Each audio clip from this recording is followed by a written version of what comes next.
G'day ladies and gents, and welcome back to War Thunder with Mags, and welcome back to War Thunder Naval Battles. Just in time getting my computer repaired to come back and actually take out the boats again and see exactly how they're coming along. Now, I chose today's match because, well, it was rather striking, a nighttime battle on the new Convoy map that's being demonstrated for this particular test. So, what I'm going to do today is I'm going to talk a little bit about what's going on in the battle, as well as give my impressions on what I experienced thus far. So, anyways, this battle I was playing as Germany. Our first boat of the day is the S-100 from 1944. Details on screen for you to check out now. Feel free to pause at any time to read over these. I'm not going anywhere. So, first things first, let's talk about the map itself. The Convoy battle is actually a really good idea. I like the map design. The basic setup is rather simple. You have 10 ships on either side that are objectives. These are cargo ships. They travel from one side of the map to the other over the course of 20 minutes. These ships are split by a layer of icebergs that run down the centre of the map, acting as terrain cover, and they're escorted by a number of AI ships that will keep a fairly tight formation with the cargo vessels as they make their trip through. The objective is to destroy all of the cargo vessels in order to win. If you fail to destroy all of the cargo vessels, the match will end at 20 minutes one way or another, and victory will be decided by the team that earned the most points. So, overall, this is a pretty straightforward battle setup, and it's one that I quite like. I do like the fact that the cargo vessels move, and their movement actually defines how long the battle is going to last. Now, you get 4 vessels or 4 options to spawn in this match. You start off with a small boat. There is also the larger boat, which I'll come to in just a moment. You also get access to 2 aircraft. For the Germans, you had access to a HE111 with 2 torpedoes as your torpedo bomber, and then you had a Focke-Wulf as your fighter with no ordnance. Now, as you can see, I am getting absolutely pummeled here. I went in too deep to a bunch of enemy ships, and yeah, this is what's going to happen. But I will come to the gunplay and the survivability of the ships a little bit later.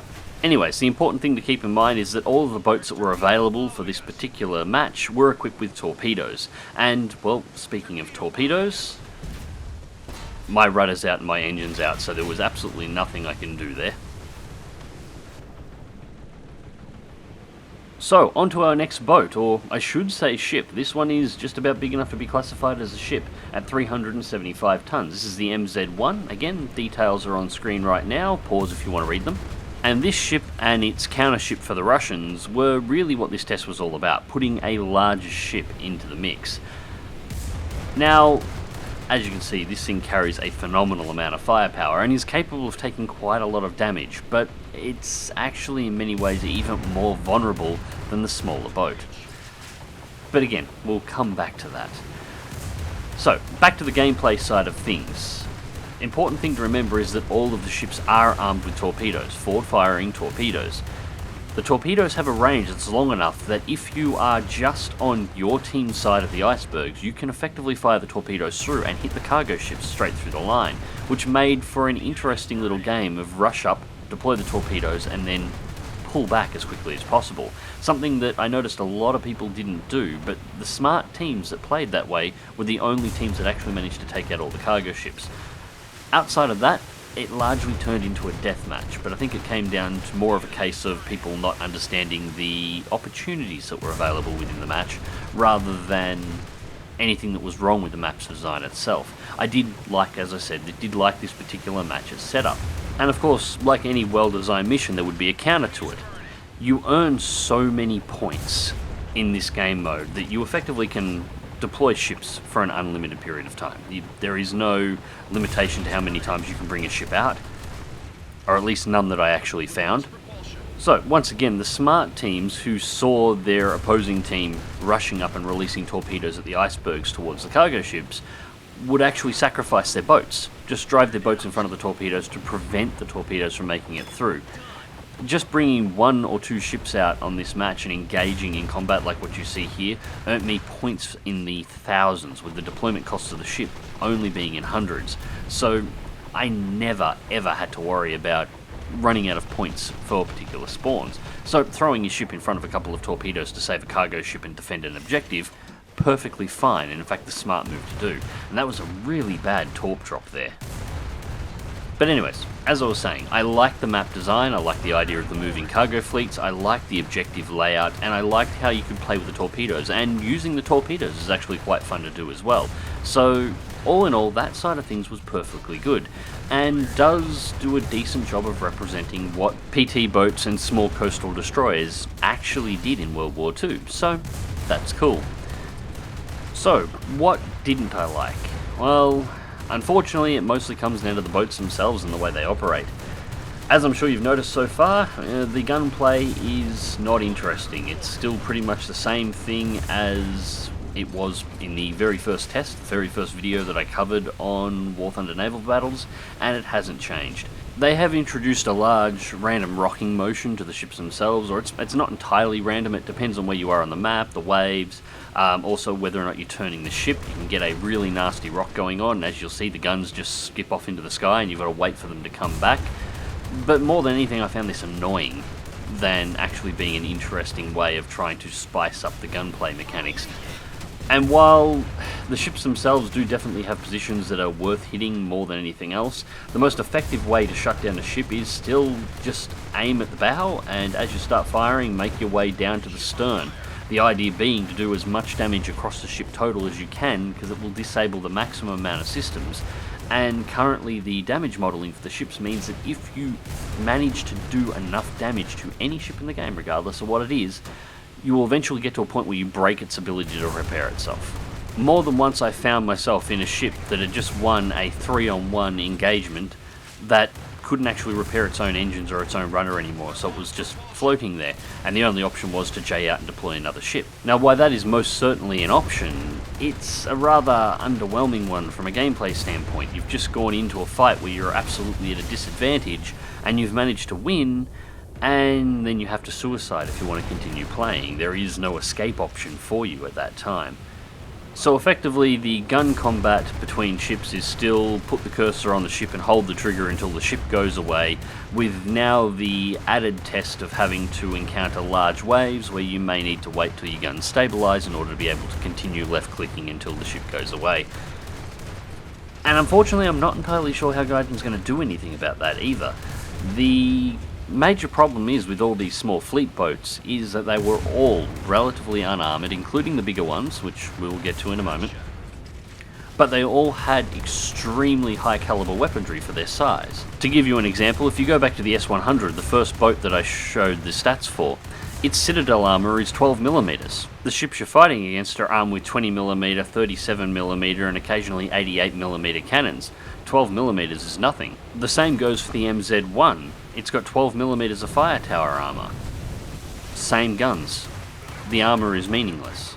So of course this creates a situation where all of the ships have such high powered weaponry but virtually no ability to survive any form of sustained fire without taking critical damage, that almost all combat, unless you manage to blindside a ship and not take return fire, is virtually suicide. You may win an engagement, but you're going to take so much damage in the process that your ship is going to be effectively crippled, and the next fight you get into, you are likely going to die, and hopefully you'll do enough damage to them that their ship will be crippled, and the next engagement they get into, they will lose, but hopefully they will do enough damage to the next ship they fight, and you see how this works. The combat doesn't feel satisfying simply because there's no tactic to it that you can bring that will increase your chances of survival. Now, we'll talk about the actual defense of the ships themselves. The larger ship you think would be better at this. The MZ1, much larger, 375 tons, must be much better armoured. It's extremely well armed. Again, forward-facing torpedoes, it must be able to take a phenomenal amount of damage. Well, yes it can. It can tank a load of damage, but not because it's better armoured and not because it's more survivable. The MZ1, as far as I could tell in gameplay, was just as soft as the S100. However, being a larger ship, it had more modules and internal components, and it had redundancies in those components. So instead of having to break one engine, or two engines, you might have to break four engines. Instead of having to destroy one rudder, you've got to take out two. Instead of having to kill 20 crew members, you've got to kill 40 crew members. Now I'm just tossing some numbers around there, but you get the point. Its survivability isn't because it can take a hit better. The shells go through its hull just as well as they go through the S100's hull. There's just more in it to destroy, so it takes longer to actually kill it. But that actually works against it as well, because if somebody focuses on just one area of your ship, say for example the engine room, it's entirely possible to blow out the engine, blow out all of the controls, and just leave the ship sitting there unable to do anything, as its repair timer will very rapidly, under just a few seconds of fire, surpass 200, 300, 400 seconds before finally just going away entirely. And in terms of firepower, while it is more heavily armed, it's not much more heavily armed. And this extra size, it sacrifices agility and speed. It is much slower and much less maneuverable, while also, as I mentioned before, being significantly larger, making it a much easier ship to hit and a much more inviting target for multiple ships to try and engage at once. And it's nice to see those torpedoes doing some work after my death. Oh, it is fun, however, when people in fighters try and strafe you, because all of your main offensive armament for anti-ship is also anti-aircraft armament on these boats, so yeah, there's that. Anyways, back to in-game. I actually decided what I was going to do is try and take out a couple of the cargo ships, so I make a long run up the coast to try and get ahead of them, because we're getting quite a bit along in the match at this point. In fact, there's only really about 5 minutes left before it ends. So trying to get ahead of the cargo ships and into a position where I can lock one up and get torpedoes away early before engaging the shipping, and let the torpedoes go and do their thing while I'm distracting the rest of the boats in order to try and get a little bit more of a lead. I'm green on the torpedoes, and you can see the range that we can release the torpedoes at. Now those are going to sail true, and that cargo ship is toast. And at this point, I can start engaging the boats in the area and making sure they're focused on me and not the two torpedoes are about to take another chunk of points out of them. But anyways, back to talking about the gameplay. For the most part, yeah, I like the look of the actual naval battles. They look spectacular. This night battle was actually really fun to play. I like the map design, I like the mission design. I think they've done a really good job there, and I reckon they've done a pretty good job at representing the boats overall. The problem is, well, because there's a very limited amount of skill to actually engaging the enemy ships with guns, and there's a very limited amount of skill to actually surviving shots from enemy ships, the combat just feels unsatisfying. Somebody described it to me a long time ago as whirlwinds on water, and they're not really wrong. And there we go, those torpedoes went true and the cargo ship is down, so another chunk of points out of the enemy team. And at this point, this match is actually just about to end. I'm sailing back into combat, but we are just about at the end mission marker. 20 minutes has almost passed. I have obviously edited a little bit out because there was a lot of just driving the boat and nothing going on. But that's not a problem. I don't mind the travel distances. I think that was perfectly fine. Yeah, it's just the combat. Now, normally when I do a critique video like this, I like to at least give some ideas on how this could be corrected, but in truth, with the way War Thunder's combat mechanics work, I'm not entirely sure how you would correct this. And at the end of the day, I found myself having more fun flying fighters over the top of the naval battle than I did in actually partaking in the naval battle itself. Anyways, the results for this match was first place for the team with 1 air target, 4 naval targets destroyed, 4 enemy kill assists, 1 of the AI targets down, 4 deaths, and 9,145 points.